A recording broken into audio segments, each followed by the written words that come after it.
Mhusika alikatwa mapanga ya kichwa. Kwa hiyo amemuua kinyama.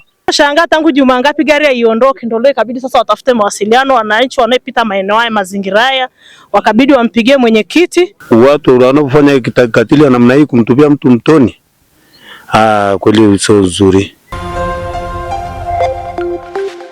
Mtazamaji, leo ni tarehe 17 ya mwezi wa 3 mwaka 2026. Hapa ni katika kata ya Engutoto jijini Arusha. Mwili wa kijana mmoja anayefahamika kwa jina la Piniel Saningo umekutwa katika korongo lenye umbali kama wa mita 60 kwenda chini. Na mwili huo umebainika baada ya wakazi wa eneo hili kugundua kwamba siku 3 zilizopita kuna gari ambayo ilikuwa imetelekezwa katika eneo hili, na gari hiyo haikuwa inafahamika mwenyewe. Baadhi ya wananchi wengine wakaamua kushauriana kwamba huenda kuna jambo ambalo limetendeka.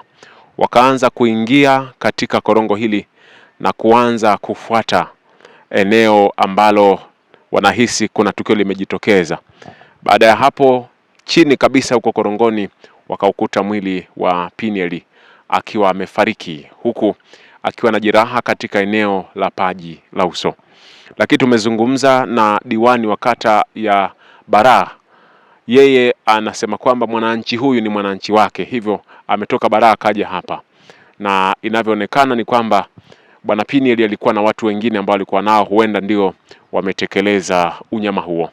Lakini wananchi wamelaani kitendo hiki ambacho kimefanyika, huku wakiomba mamlaka zinazohusika zichukue sheria zaidi. Vile askari wa zimamoto na uokozi walifika katika eneo hili wakiwa na vifaa ambavyo ili walazimu kuvuta mwili huo kutoka umbali wa mita 60 kwa kushirikiana na wananchi mpaka kufika katika eneo la nchi kavu.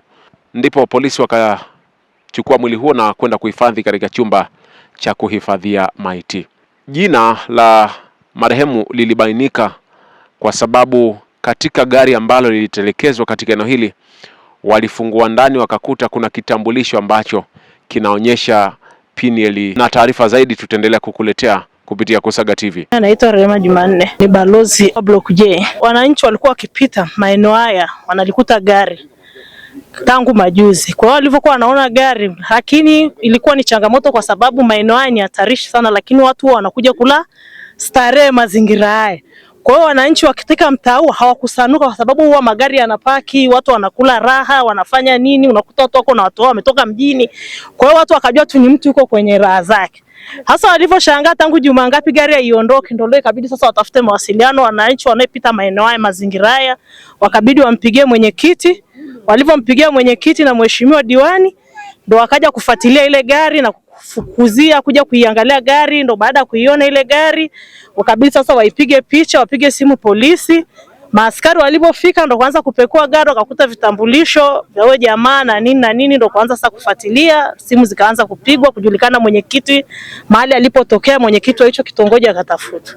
Ile gari linasemekana tangu Jumapili linaonekana mazingira haya kwa mara ya kwanza, maana huwa tunaokotaga maiti lakini huwa zinaletwa kwa njia ya maji.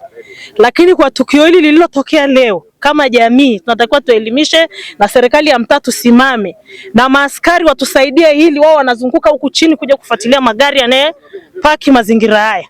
Sisi tutakayochukua kama tutachukua hatua kama tutakutana viongozi tujue tunafanyaje, tuombe msaada katika kituo cha polisi. Kwa majina naitwa Jacob Meja Molele, ni diwani wa kata ya Baraa, kata ambayo iko ndani ya halmashauri ya jiji la Arusha.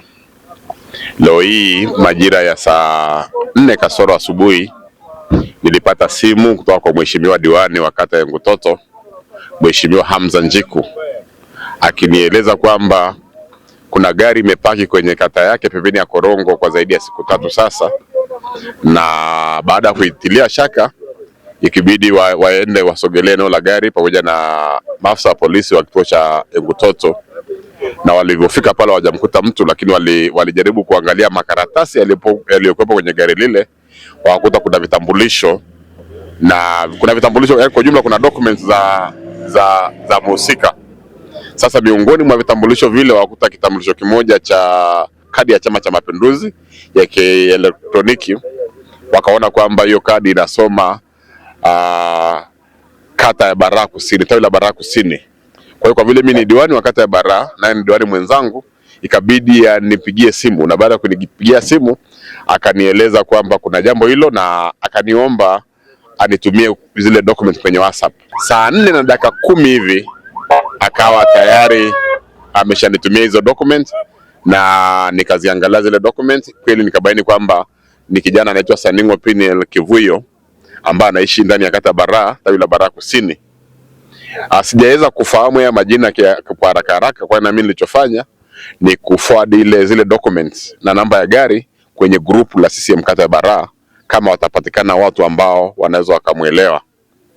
Lakini baadaye nilipigiwa simu na mwenyekiti wangu wa Chama cha Mapinduzi kata ya Baraa, Bwana Jacob Sylvester, akaniambia kwamba nimeona taarifa ambayo umetuma kwenye grupu, na akaniambia kwamba ule kijana anafahamika, ni kijana anaitwa Saningo Piniel Kivuyo ambao ni mtoto wa mzee Piniel marehemu. Nikamwambia okay. Basi nimetumia hizo picha na za document na mheshimiwa diwani wa kata ya Ngutoto, na gari ndio iko pale, lakini muhusika hayupo. Lakini diwani ameniambia kwamba wanaendelea kuambana na ule mtu na kwamba mwenye gari atakuwa kwenye mazingira gani. Basi baada ya hapo tukaendelea na shughuli za kawaida, lakini baadaye mheshimiwa diwani akanipigia simu akaniambia kwamba amepigiwa simu na afande OCD kwamba afike huko ili waje washirikiane kufanya kusachi kwenye korongo kama watamuona. Baada ya muda kidogo diwani akanipigia simu akaniambia kwamba muhusika ameonekana yuko ndani sana ya korongo ambalo ni refu sana, na kwamba ilibidi waite fire kwa ajili ya kusaidia namna ya kumuopoa muhusika ndani ya korongo ambalo kwa kweli, ndugu mtangazaji, ni korongo ambalo ni refu kweli kweli.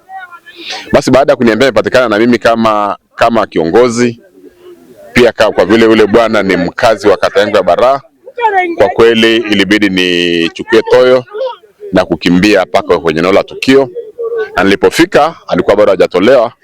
Tukashirikiana wote, sisi na polisi na watu wa fire na wananchi wa Samaria wema wa maeneo yale, tukaweza kumuopoa huyo mtu, na kwa sasa tunavyoongea amepakiwa gari la polisi na amepelekwa kwenye kituo cha polisi kwa ajili ya hatua zaidi. Mimi kama kiongozi nipende kutoa wito. Kwa kweli wananchi, watu wamekuwa na roho mbaya sana. Watu wamekuwa na roho ya kinyama kupita kawaida. Kitendo kilichofanyika kwa mwanadamu, kumdhulumu mwanadamu mwenzake namna hiyo, kwa kumnyang'anya uhai wake, ni kitendo ambacho ni kitendo kiovu sana. Nipende kutoa wito kwa watu mbalimbali na kwa Tanzania kwa jumla ambao wanasikia kupitia vyombo vya habari kwamba tuacheni ukatili. Tuacheni ukatili. The way unavyomtumbukiza mwanadamu mwenzako kwenye korongo lenye urefu wa zaidi ya mita 30 au mita 50 ni unyama mkubwa sana. Lakini sio tu kumtumbukiza. Kwa maelezo ya vijana ambao wameshuka kule korongoni, inasadikika, wanasema kwamba muhusika alikatwa mapanga ya kichwa. Kwa hiyo amemuua kinyama.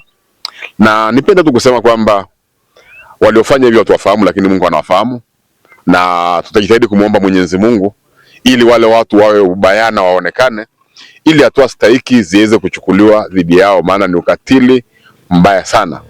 Lakini pia nichukue nafasi hii kumpongeza na kumshukuru mheshimiwa diwani wa kata ya Ngutoto, rafiki yangu Hamza Njiku, kwa namna ambavyo baada ya kuona tukio hilo alitoa ushirikiano mkubwa sana kwangu mimi, kwa jeshi la polisi na kwa zimamoto. Nimpongeze sana mheshimiwa diwani Hamza Njiku pamoja na viongozi wote wa kata ya Ngutoto, akiwemo mwenyekiti wa mtaa, balozi na wananchi wote kwa jumla ambao wamejitolea kusaidia hili jambo mpaka kupatikana kwa mtu na hatimaye kuondolewa katika korongo ile. Majina yangu bwana naitwa Justin Ulais, kwamba tulipigiwa simu na brother Juli na diwani kwamba kuna mtu alidumbukia mtoni, anasadikwa amedumbukizwa mtoni. Tukaja kumtafuta, tulitoka tumekimbia huko, tulikuwa tunafanya kazi zetu kule mtaani, tukakimbia huko tukamkuta mwenyekiti pale, ndo tukaambiwa tushuke huku kumtafuta. Tukamtafuta kweli, bahati mbaya tukamkuta mwake, tumemtafuta muda mrefu korongoni. Hatimaye bahati mbaya tukaja tukakutana huku mtoni, tukamkuta ametupwa kule kwenye maji. Sasa bahati mbaya sasa ndio hivyo tu ilivyotokea, kwamba ndio hivyo tulivyomkuta sisi. Kwa maelekezo tulipewa ni mwenyekiti na diwani, nilimkuta alikuwa na hali yake ilikuwa sio nzuri, kwa sababu amevimba kama mtu anasadikika amekaa siku 3.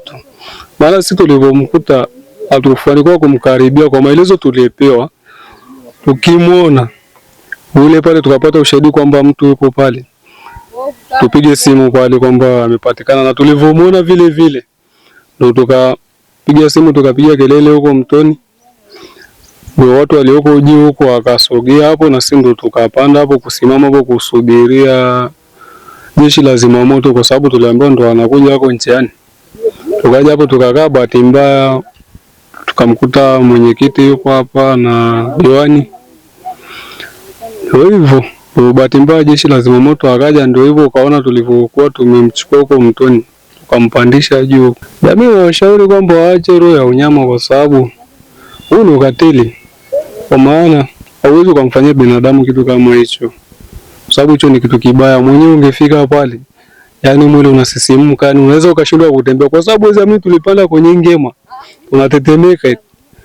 Kwa jinsi tulivyomkuta kule, tulivyomuona tunatetemeka hapo tunapopanda, yani wenyewe ni kama una moyo, ukienda pale unaweza ukashindwa hata kupanda ukaleta, sababu hali aliyokuwa nayo ni mbaya, amevimba. Naitwa Julius Bangusi. Endeni mkanzaidi mtafuta mtu, nasikia matupuo kwa mtoni, tukaja tukaanza kudumbukia kwa kule juu, tumemtafuta sana. Tumepitia kwenye maji tukafika sehemu fulani tukakata tamaa. Tukasema mbona hapo mali alotupia mbona yupo? Tukafika tukasema sisi hebu tushikeni chini, tunaanza tukamkuta wapi?